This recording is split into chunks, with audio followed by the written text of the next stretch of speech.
ఒప్పేసి మళ్ళా ఇంకా ఇదే వచ్చేళ్ళ మళ్ళా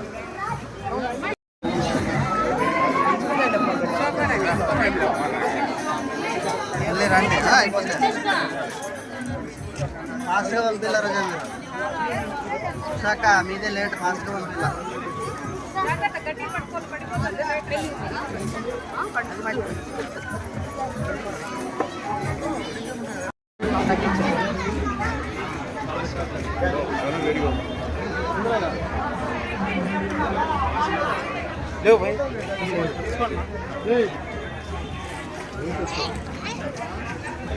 పూజకైనా మొట్టమొదటిగా ప్రారంభంలోనే పూజించేది వచ్చి వినాయకుడిని పూజిస్తే వినాయకుని యొక్క అనుగ్రహం చెందితే అన్ని విఘ్నాలు తొలగిపోతాయని చెప్పేసి ఏ కార్యమైనా కూడా జయప్రదమవుతాయని చెప్పేసి అందరూ కూడా మనందరితో ప్రగాఢమైన విశ్వాసం ఉంటుంది.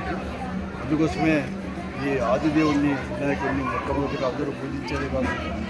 ఇటీవల వినాయక చవితి అనేది ఏదైతే జన్మదినోత్సవం వినాయకుని ఉందో ఆ రోజు నుంచి 3 రోజులు 5 రోజులు 9 రోజులు అని చెప్పేసి పెద్ద ఎత్తున వీధి వాడ కూడా ఇవన్నీ కూడా వినాయక విగ్రహాలు కూడా పెట్టి పూజించి ఎంతో ఘనంగా పూజించి ఈరోజు మళ్ళీ కూడా 3 రోజులు 5 రోజులు ఇలాంటి 9 రోజులతో కూడా